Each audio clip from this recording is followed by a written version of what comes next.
Welcome back to Underground Strategy Podcast. My name is Max, and I am here to welcome you into 2025.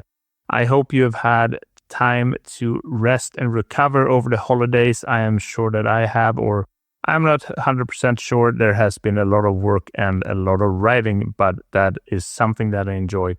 So we're going to kick off this year with the second part of the discussion about Churchill Spaniards with Séan Scullion. So I hope you will enjoy it as much as I did. So without further ado, let's get into it. Enjoy.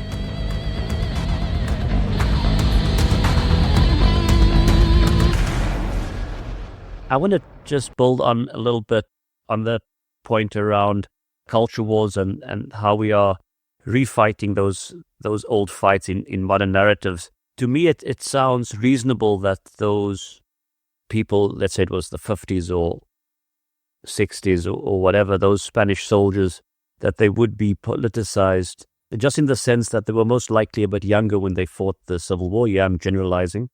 And then afterwards, the understanding comes about what's really happened in the home country. And, and of course, I agree with you that they do deserve a memorial. And there's precedent, right, for the Polish soldiers that fought in the Second World War, etc. There's precedent for that. In terms of how that's painted today, do you get a strong feeling discussing this with people in Spain that they're latching onto this, more the left, more the Socialist Party and others, without stepping into politics now, but just in terms of the historical narrative? I'm a serving member of the British Army, so I have to be really careful. I've had some very strong conversations with some of the families. There are a couple of families that refuse to support the book only because, one of them because of the title. I don't want to have anything to do with Churchill. I'm an anarchist like my father was. Don't want to know anything about it. Okay, fine. Another one because they felt that I needed to be a lot more political in writing the book. And in my eyes, that's for another time. I think you can do that. You can revisit that quite easily. That's not a problem. I just felt that the book needed to be about the story of these men continuing this fight against fascism. Now, okay, that's a political thing to say, but I think that's important to kind of mention that it's more about the stories of these indomitable men, the hombres indominables. It's really about their survival, how they keep on going. I did a podcast earlier in the year, a combat morale podcast. And we were talking about morale. How can they survive? How can they do these things? And I think that's what the story's about. It's about this amazing kind of life-changing way of doing anything. They had to do so many things to keep going. It's incredible. And so many of them didn't make it. It's very sad. But I think the modern aspect is, of course, this book. I mean, the cover doesn't help. You've got Churchill with the Spanish Republican flag over the top of him. I'm never going to win. If you're a Churchillite or right-wing leaning, you're going to say, well, your Republican flag, don't want to know. If you're a Republican, you're going to say, well, Churchill, blood, blood, blood, and all that stuff, from all of his quotes during the Spanish Civil War. And I think, said earlier, I think there is a really important aspect to this book in my eyes, which is filling a gap in this historical memory about an unknown aspect of what happened next. Paul Preston, who's been incredibly supportive to me during this writing process, and I met up with him last week when I was in London. He's such a nice man. He basically once said that there were more books written by the people who lost the Spanish Civil War than there are days since the Spanish Civil War finished. Okay?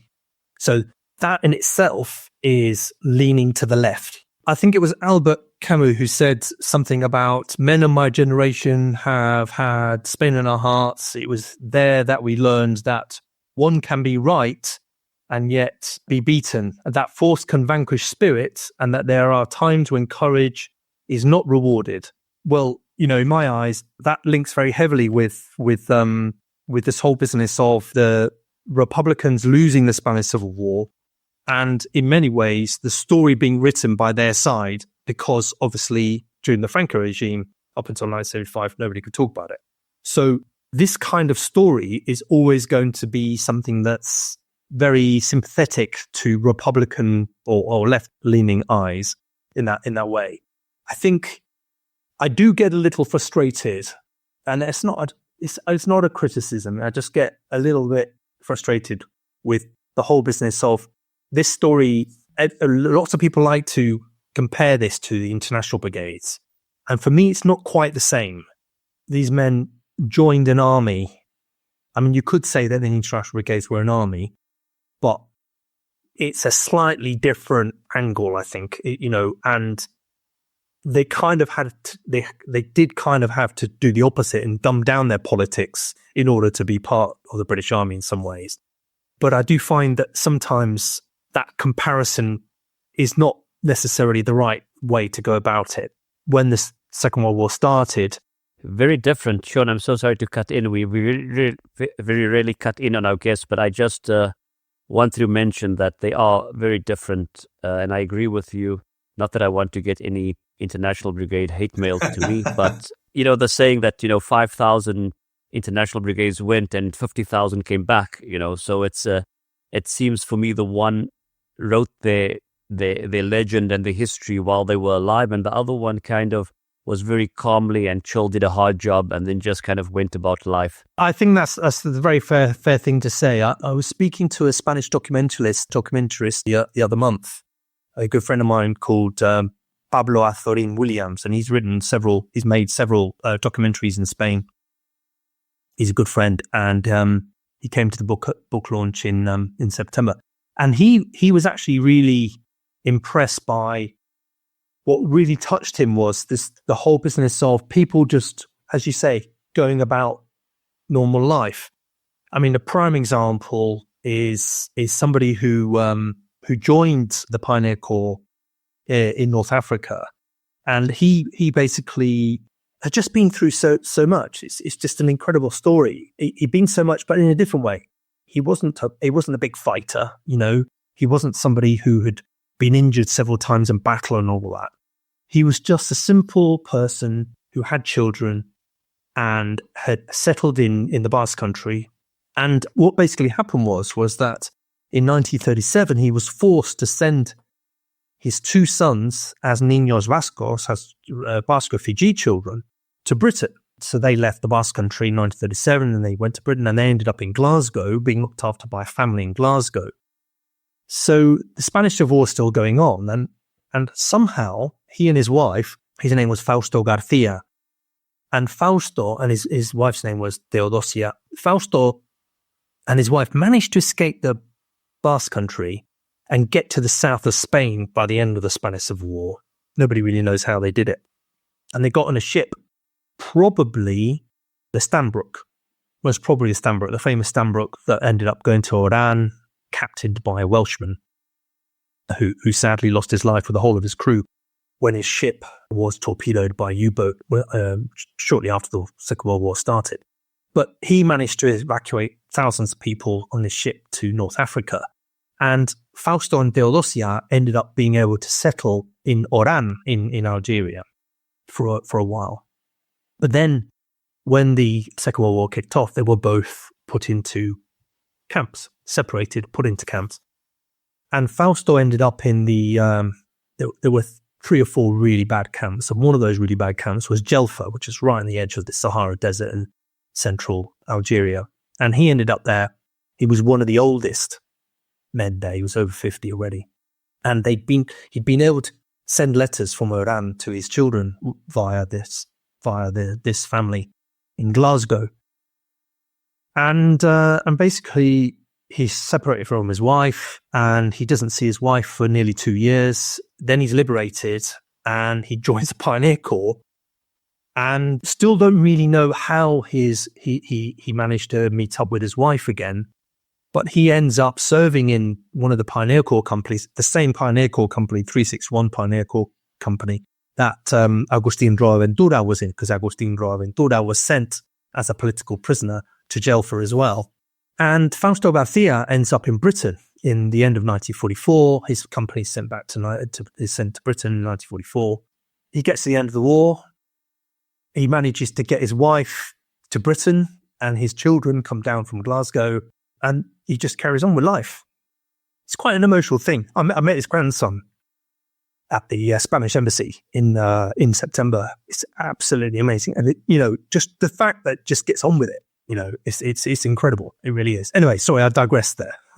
No, you haven't. For me, that's such a Spanish thing. When I think about where my was from, and, when we spent time growing up there as kids and later, you well know Asturias is not the wealthiest part of Spain. And of course, with the mining revolution of the uprising of 1934, and then of course, where Franco cuts his teeth or makes his name really, it was oppression from there onwards, right? Yeah, just butting in there. I take it you read Spanish, okay? Yeah. Yep. Yeah. So there's the new book. It's called Octubre 1934. Really worth getting. It's out by a book called Despertaferro. They normally do historical magazines, but it's all about Asturias in 1934. And I bought it the other week when I was in Madrid. Honestly, I haven't started properly reading. I've only glanced through it because I've got another 6 or 7 Spanish books I bought whilst I was out there, but really worth looking at. Sorry to interrupt. No, not at all. So we'll add a link to not only your good work and your book shown in the show notes, we'll also add that one for our listeners because it's a very niche thing, something that is not very well documented in the West.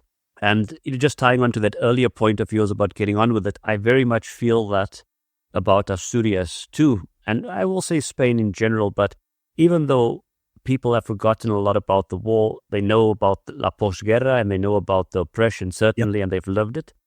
But still, there's that kind of strength of community that one sees, and people just really say, yeah, okay, it's not great, it wasn't great, but of course now people have become wealthier and they've much more educated. So I feel that what you said resonates. Yeah, no, I mean, for me, having been brought up there during the last years of the dictatorship, and then obviously Spain kind of boomed from then onwards. Spain is an incredible success in so many ways. And more recently, it's just a shame, going back to your original question about the whole kind of left-wing leaning politics supporting the story of the book. It's just a shame that politics has taken so many awkward, let's say, turns in Spain over the last, say, 15 years or so. I was talking to Paul Preston about it the other week, and he's seen it all. He's been doing this since the late 60s and early 70s, and he's written these amazing biographies and all of that. A very sage individual, and we were talking a lot about things like that. It was absolutely fascinating to get his point of view on things. A shout out to Paul Preston. There is of course the tremendous author and authority. And may I say it openly, the man is a little bit left-leaning. Oh, he is, very much so. I mean, he wrote a really nice paragraph on my book on the back, actually, which I'm really grateful for. I mean, he didn't need to, but he did. He's very generous with his time, is Paul Preston. So Paul Preston, of course, he got knighted. He doesn't like to talk about it much, but Everton supporter. For some people, that's good. For some people, that's bad. I mean, I thought we weren't going to get into sports because, and you must be in a love-hate situation with Spain winning everything in terms of football. Well, I'm actually a basketball person. So actually, it turns out, Spain was the first country ever to be world and European football and basketball champion at the same time. So I have to say, okay, hats off and all that. When it comes to football, I'm not a huge football fan. I'm a basketball fan, so fine. When it comes to rugby, Ireland, I've got Irish ancestry, Ireland every time. Typical kind of Irish ancestry kind of excuse, really. You don't have a name like Scullion for nothing. Family's from Ulster. So actually, in the book, I mentioned it a little. They even managed to sort out a few football teams. They managed to get on with that. And there is actually a footballing link, quite a strong footballing link. There's a character in the book who was in the Middle East Commandos, who was a Basque, Moisés Trancho Bartolomé, and his story is incredible. His story is absolutely brilliant. He's from Baracaldo, really famous part of the Basque country. And Spanish Civil War breaks out. He's been playing semi-professional football. It's not 100% confirmed this, but it would seem that he played semi-professional football before the Spanish Civil War kicked off. And he ends up fighting in the UGT battalion of Baracaldo as a militiaman and then part of the Basque army as such. And he's part of the Battle of Bilbao, and he is injured. He loses his little finger on on his right hand, and ends up being medically downgraded. He gets married around this time, and his wife has a baby, but they're then forced to flee Bilbao, and they end up in Santander. He rejoins his battalion that's managed to escape the Basque Country, or part of it, even though he's not supposed to. She gets on a ship and leaves northern Spain from Santander, and they end up never seeing each other ever again, mostly because nobody really knows what happens to her, and sadly he dies in 1943. And he ends up joining one of the French Foreign Legion it's not French Foreign Legion, it's the French volunteer marching battalions. He's in, but before he does that, he's in a couple of the camps in southern France, having escaped. He's made prisoner at the end of the Spanish Civil War. He manages to escape over to France. And whilst he's in one of these internment camps, he gets released to play semi-professional football from the camps, probably for Bayonne, we think. His brother ends up actually being in the Free French Forces and is a member of the Resistance, another Basque. And, he ends up being, and he's seen as the toughest and the fittest guy. Now, I've got there's a photo of him in the book, or in his football kit, actually. So sadly he dies in 1943. Very, very sad kind of way to go. But managed to spot him all the photos, because obviously he's got one finger missing and one hand. So that's quite easy to do. Even though he might not recognize the face, no little finger on the right hand, it's all good. So yeah, I've been doing a lot of that, photo spotting. Yeah. So yeah, there's a sporting link there for you. Sorry, got carried away again. I mean, I'm happy to talk special forces a bit, because obviously the 6th chapter is an incredible chapter. You've got Rafael Ramos, you've got Francisco Jerónimo, you've got Ángel Camarena, you've got 15 Spaniards who joined the SAS. I mean, that hardly anybody knows about that. That's a book in itself again.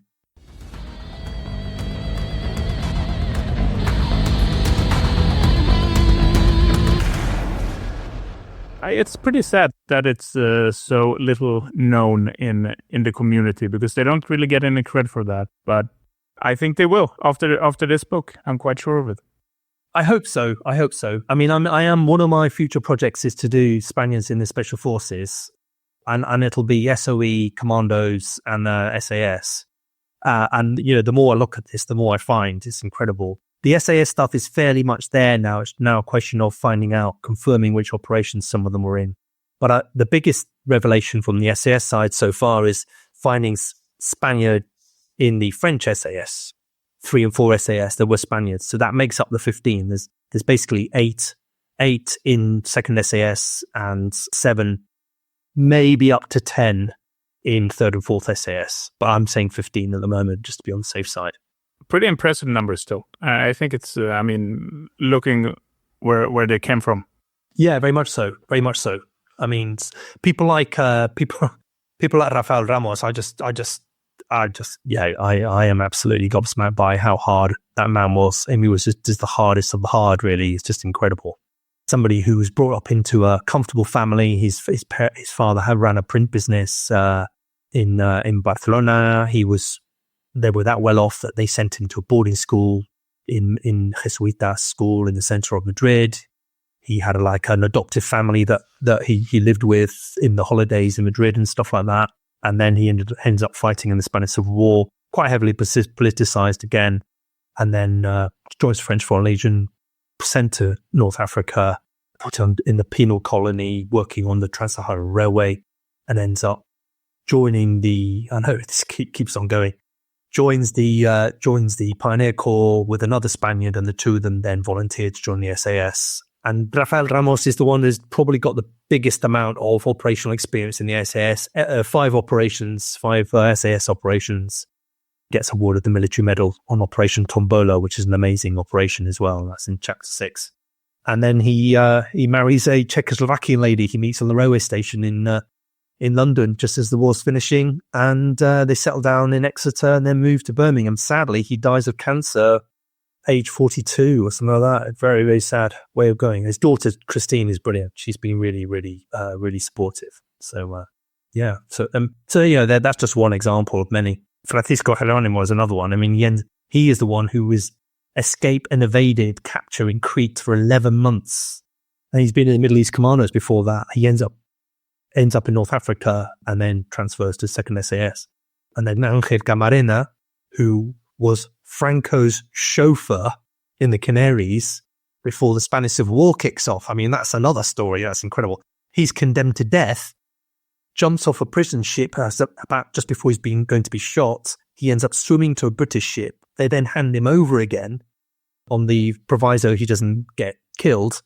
And he ends up in a penal colony for 4 years. And then 1941, he's released. He's paranoid about being on a hit list of some sort. And then he ends up in North Africa and joins the Pioneer Corps only a few days after Rafael Ramos. Rafael Ramos as well is the only person who doesn't change his name. All the others change their names to funny names. You know, it's all a bit mad, but there you go. They did not joke around these guys. They certainly did not. No, they didn't. I mean, and you know, Rafael Ramos for me, one of the big reasons why I find it fascinating with Rafael Ramos is because he ends up trekking behind enemy lines for nearly 2 months in northern Italy in 1945. He's part of a team of 4, you know, and then he ends up fighting and personally dispatching 6 German officers single-handedly, and then rescues one of the officers, and then takes him away on a ladder with another SAS trooper, and they escape and evade for 3 days, or two or 3 days, and that's why he gets the military medal, because it's just hard as nails, basically. Do you think that this toughness is something that is kind of built in most Spaniards, or was it just these individuals? So I think there's two elements to that. That's a good question, because there's 2 elements to that. I think the majority of the Spaniards were used to warfare, and therefore they were hardened to it fairly easily. You know, they were part of the laboratory. You know, Blitzkrieg was tested there. All the stuff that transitioned from World War I to World War II in Europe happened. A lot of that stuff happened during the Spanish Civil War. So when it came to actually fighting in World War II, a lot of them, you know, knew what to do. You know, it was all about, you know, not running headlong into whatever it was. It was about caution. It was about doing this. It was about doing that. So I think there's an element of that. I think they were already toughened up. And there's lots of stories about, say, for example, the Middle East Commandos, where they've suffered from injuries already, and some of them get shot, and they're quite happy for the doctor just to take the bullet out of their arm or leg without any anesthetic, because they've had it already done before. There's a bit of shrapnel wounds and all that stuff. So that's one element.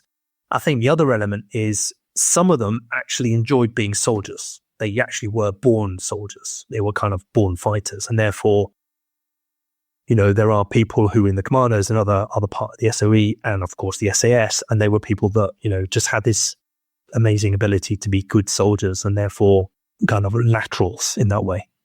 Yeah, it's definitely a talent, and I think it's not for it is definitely not for everyone. And I think maybe your environment and upbringing to an extent has something to do with that. Because if you look to modern special forces today, you can only go so far. And yeah, you will always see a few guys that have natural talent, but they are quite few these days, because there are no fighting motivation, you know, or it's pretty low. Yeah, if we compare. Yeah, I mean, to that. You look at the Spaniards who joined the French Foreign Legion. They were forced to do long marches in the desert all the time, water rationing, carrying all their kit. So when they came to the British, it was pretty easy to some of them, to be honest. So, you know, there's lots of stories about the training that the Spaniards did in the commandos, the Middle East commandos, and they were kind of born fighters in that way. Maybe not necessarily great shots, but they were really good with knives and doing night work and living off the land and things like that, mostly because a lot of them came from hard rural backgrounds in Spain, and therefore, you know, it was second nature for them to have little clothing and carry everything in a rucksack or some sort of bag in order to kind of get on with their lives. So yeah, I mean, no, definitely, you're right. That's definitely the case. I have one more question. Ties kind of in with what you were saying, and it doesn't. I can't say natural soldiering, because of course they are learned skills and a lot of it's environmental. So, but I take it for the discussion. I take the points. The Nazis had the Blue Division sent by Franco, and I think this is, of course, there were similar things said at the time and afterwards, and Hitler apparently said it, and we are pretty sure it's for propaganda reasons, how tough they were on the Eastern Front. I sometimes wonder if this just was, if both that division and the Churchill Spaniards, were they just a result of the kind of ideological divide at the time, and they both ended up where they ended up? I'm not an expert on the Blue Division, but what I know so far is you can't compare the two. I don't think you can compare the two at all.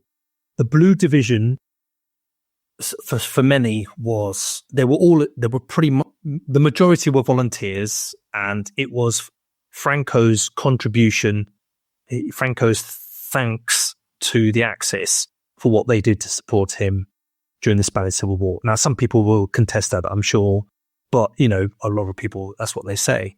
And I'm not an expert on it, so I can't really go into that too deeply. But ultimately, the Spaniards who were in the British Army, I don't think you can say the same kind of thing.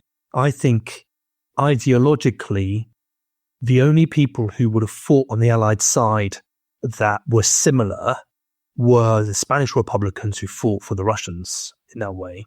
And there were quite a few that ended up in Russia. There are lots of examples of Republican Air Force airmen who ended up fighting, because obviously they've been flying Russian aircraft in the Spanish War, so for them it wasn't too difficult. And there's a few of them who became air aces and all that stuff. So there are very strong examples of Spanish Republicans who fought for Russia, and I would say that's where you can compare. I don't think you can compare it in the same kind of way. And I think there's a couple of reasons for that. The first reason is, I think the Spaniards volunteered to join the British Army. A lot of them joined the British Army because they just didn't feel happy with the French. And I think what they saw in the British Army was an army that was well organized, treated people with respect. And I think that's a big element of why they joined. They felt that they were going to be treated with respect. And also they felt that overall they would, it's quite funny. There's a couple of examples of the Spaniards saying, we would listen to Churchill on the radio. One of us could understand a bit of English, so the one of us would translate as Churchill was speaking on the radio. We didn't agree with Churchill's politics, but we thought he was great. Well, that's not quite the same as the Blue Division, is it? In my eyes. No, you've answered very well to a very poor question from me. Don't worry about that. I mean, it is something that needs to be explored more. I know there are examples of people who were in the Blue Division who did not volunteer. But then again, another story, and there's another organization, the WWII organization. It's a charity that tells the story of Spanish slave labor in the Todd organization and things like that. And there were the majority of them were forced into slave labor because they'd been taken from France or other places in Europe and were sent to work as slave labor. We were talking the Atlantic Wall, the U-boat pens in Bordeaux, for example, were built mostly by Spaniards, Spanish slave labor. But then there are examples of some Spaniards believing in the propaganda and going to Germany to work in World War II, because obviously Spain was in such a bad way. They didn't have much choice. They decided that's what they were going to do. And the WWII organization, there's a guy called Antonio.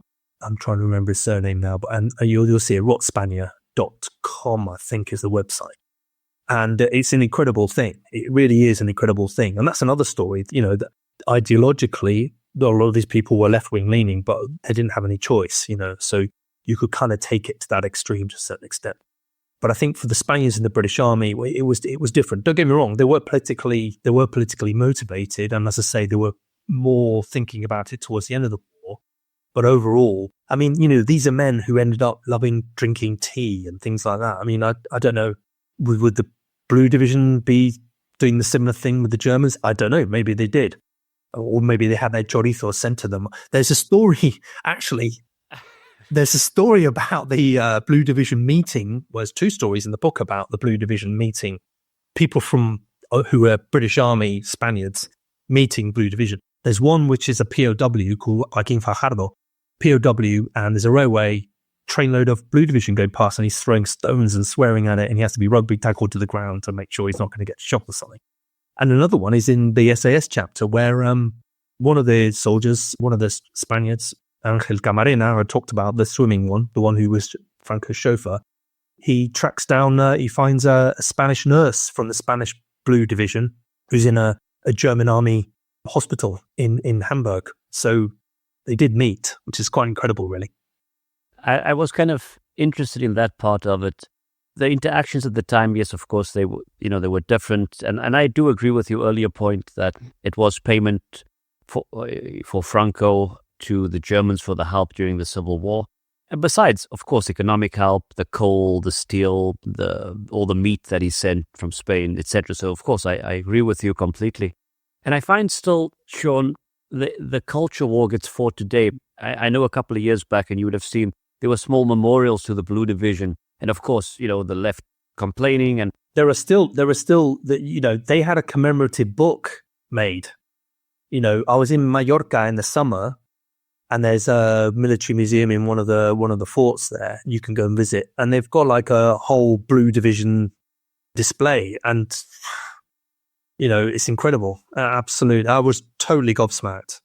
But hey, I guess it is part of Spanish history. You can't deny it, so you have to kind of, you have to accept it in that way because it's history.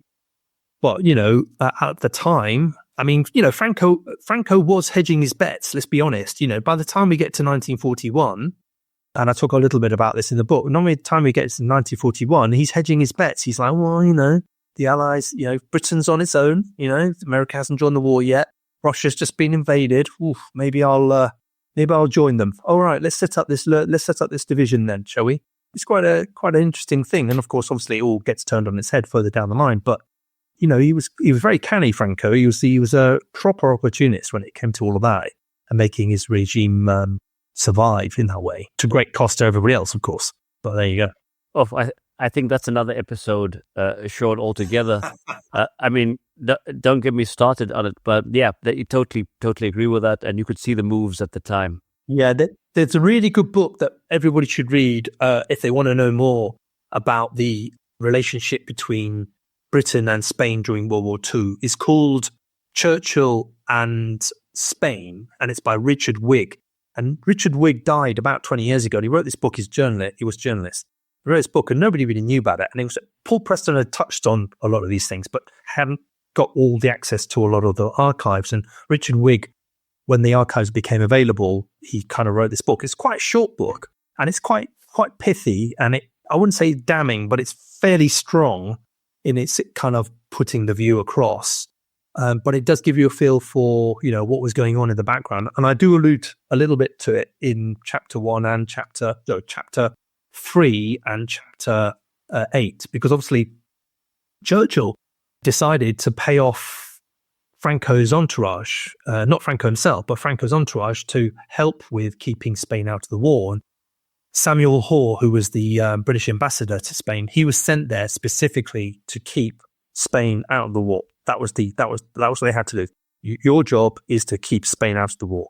And, Britain in that way succeeded. But there was a huge cost, and the huge cost was the fact that in the end, Spain was allowed to survive. Franco was allowed to survive at the end of the Second World War, So that didn't help really. But there you go. Pragmatist, don't get me wrong. Churchill was a total and utter pragmatist. He always put Britain's interests first, hence why he did what he did. I totally understand people's views about Churchill and his attitude to Spain, and he was an ardent monarchist and everything else, But ultimately, Franco did survive, so just the way it is, isn't it?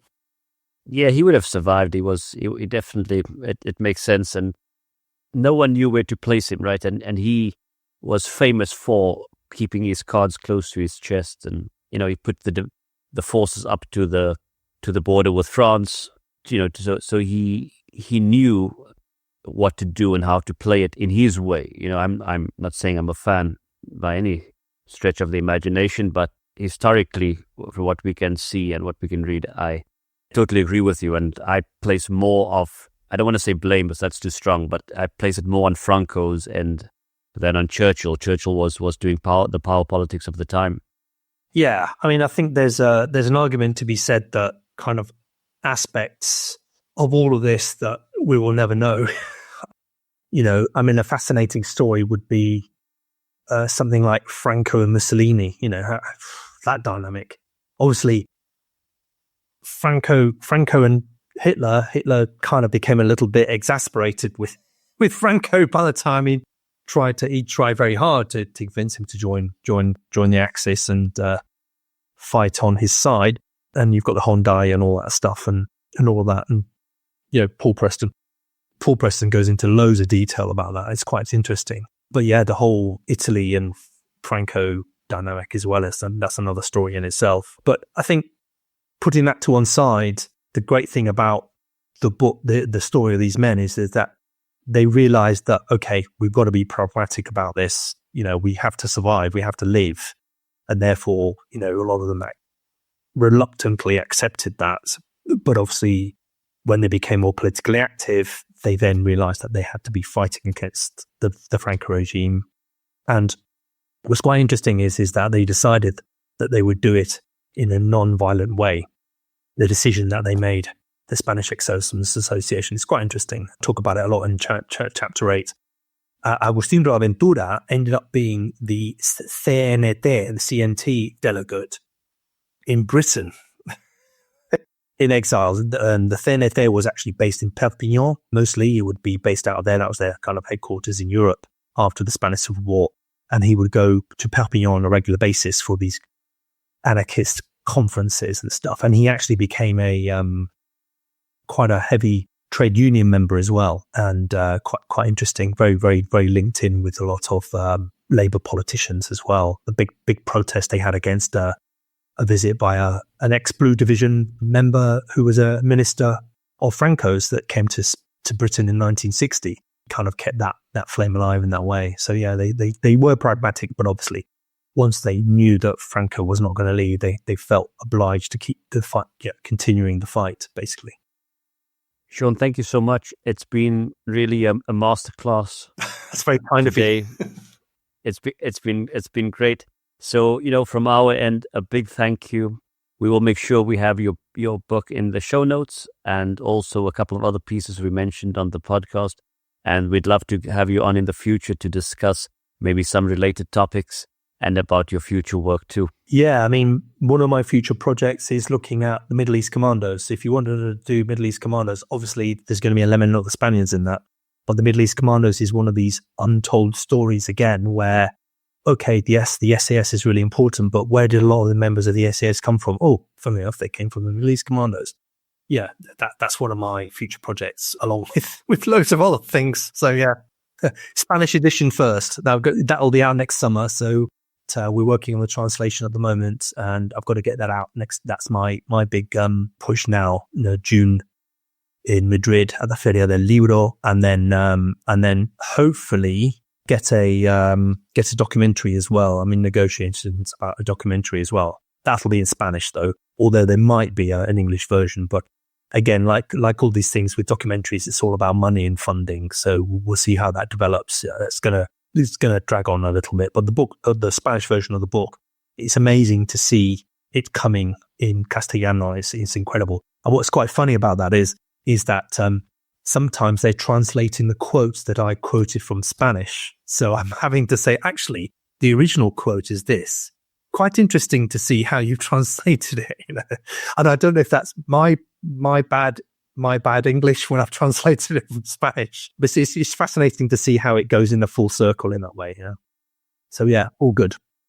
Oh no, that's amazing. We look forward to the Spanish edition. If you have, well, maybe just put in some links to any of those bits of information for next year, and also if there are links for the book in Spanish. Yeah, once this out, it won't be announced until kind of March time, and then it'll be out in June. So yeah, I'm kind of sworn to silence about lots of things until March. So I can't really go into the detail. But yeah, I mean the title and all that, it's not going to be Churchill Spaniards, because that was already taken in Spain with the Los Españoles de Churchill in the book I mentioned before. So the title is going to be different and all of that. So there's lots of ifs and buts and maybes at the moment, so we'll see how it goes. That sounds like a very exciting future. I am looking forward to the SF version, if we can call it that, of Churchill Spaniards myself.